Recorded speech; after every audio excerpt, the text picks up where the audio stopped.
కానీ ఇవాళ సంతోషించాలి మనం. ఇవాళ నేను ఈ మాట అంటున్నందుకు చాలా సంతోషిస్తున్నా. అచ్చ తెలుగులో రాసిన పాట నాటు నాటు అనే ఆస్కార్కి నామినేట్ అయిన పాట, అచ్చ తెలుగులో రాసిన అచ్చ తెలుగులో రాసిన పాటకి ఆ ఇద్దరు నటులు చేసిన అద్భుతమైన నటన కారణంగా, కీరవాణి సంగీతం కారణంగా, రాజమౌళి దర్శకత్వం కారణంగా ఇవాళ ప్రపంచ స్థాయి బహుమతి రాబోతోంది. మనం సంతోషించాలి, మనం సంతోషించాలి. నాకు నిన్నటి వరకు ఆ పాట గురించి ఎక్కువ తెలియదు. నిన్న వినగానే నేను మా అబ్బాయిని పిలిచి ఆ పాట ఏమిటో పెట్టరా అని అరగంట కూర్చుని విన్నాను. నేను తెలుసుకోవాలి కదా, ఎందుకంత స్థాయికి వెళ్ళిందో తెలుసుకోవాలి. నాకు ఆ పాట, ఆ భాష ముఖ్యంగా అచ్చ తెలుగు మాట. అందులో ఇంగ్లీష్ మాటలు లేవండి ఎక్కువ. నాటు అనేది కూడా తెలుగు మాట. నాటుకోడి, నాటు మాంసం, నాటు మాట, నాటు వైద్యం ఉన్నాయి. నాటు కూడా తెలుగు మాట. అన్నీ తెలుగు మాటలే. రాసిన చంద్రబోస్కి నమస్కారం. చాలా మంచి పాట రాశాడు. ఎంతో సాధన చేశాడు, చాలా కాలం పట్టింది దీనికోసం అన్నాడే. అంతకాలం సాధన చేసిందే ఒక ప్రసిద్ధుడైన చంద్రబోస్ లాంటి రచయితకి, ఎంతో అనుభవం ఉన్నతనికి ఆ పాట రాయడానికి కొన్ని నెలలు పట్టిందని చెప్పాడు. అంటే ఎంత సాధన చేశాడు. ఒక కళలో మనం నిష్ణాతృత్వాన్ని పొందాలంటే ఎంత సాధన చెయ్యాలి.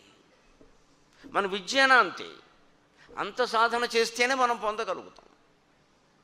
అంత సాధన చేయబట్టి ఇవాళ తెలుగు పాటకి అంతర్జాతీయ ఖ్యాతి. అసలు ఆస్కార్ పురస్కారానికి ప్రతిపాదింపబడ్డమే గొప్ప. భగవంతుడి దేవల్ల మార్చి 13వ తారీఖున పురస్కారం వస్తే మనంత అదృష్టవంతులు ఇంకొకళ్ళు లేరు. మనం అందరం కాంక్షిద్దాం, రావాలని కాంక్షిద్దాం. సరస్వతీదేవిని పూజ చేద్దాం. ఊళ్ళో గడితే దండం పెట్టండి, పురస్కారం రావాలి. మనమంతా గర్వంగా దొరుకుతాం. ఎందుకంటే ఆస్కార్ మనకు ఆస్కారం లేని వ్యవహారం అది. కనీసం ఒక పాటకు ముందు వస్తే తర్వాత నటనకు వస్తుంది, చలనచిత్రాలకు వస్తుంది. తెలుగు చలనచిత్రం అంత ఖ్యాతిలో ఉందని మనం చెప్పుకోవచ్చు, ఖ్యాతి పొందిందని. అది అంత కృషి వల్ల, తెలుగు వల్ల సాధ్యమైంది. నేను ఆ పాట పూర్తిగా విన్నాక ఇది పూర్తిగా తెలుగు మాటలతో ఉంది కదరా అన్నాను మా అబ్బాయిని. ఎక్కడ ఇంగ్లీష్ మాట ఒకటో అర కూడా లేవు అసలు, అంత పక్కగా ఉంది.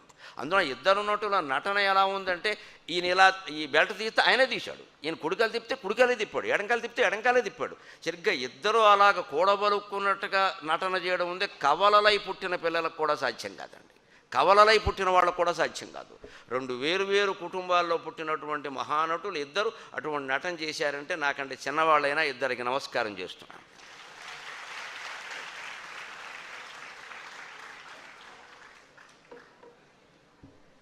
ఈ పాటైనా నేను శ్రమ పడితే రాయగలనేమో కానీ వాళ్ళలాగా నేను ఎగరలేను కదా అనిపించింది నాకు ఖచ్చితంగా.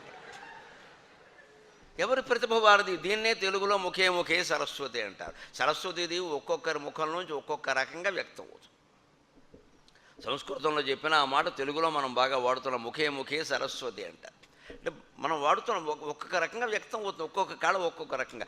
అంత గొప్పది తెలుగు భాష. మీరు మాధ్యమం ఏదైనా సరే తెలుగును వదిలేయకండి దయచేసి. కనీసం రోజు దినపత్రిక చదవండి, మీకు నచ్చిన దినపత్రిక, మీకు నచ్చిన వార్తలే చదవండి. పోనీ సినిమా వార్తలు, క్రికెట్ వార్తలే చదవండి, పర్వాలేదు. మీకు నచ్చినవే చదవండి, నచ్చనివన్నీ వదిలేయండి.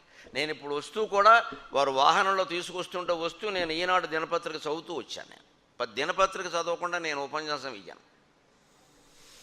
ఎందుకంటే అందులో ఉండే తాజా అంశాలను మనం చెప్పే ప్రసంగంతో జోడించి అన్వయించి తీసుకెళ్ళాలి జనాల్లోకి. అప్పుడు వెంటనే ఎప్పటికప్పుడు అప్డేట్ అవ్వడం అంటారే మీ భాషలో, అప్డేట్, లేకపోతే అవుట్డేట్ అయిపోతాం, ఇంకెవడ బెలవడు ఇక్కడ. అది చెప్పినవే చెప్తున్నారండి.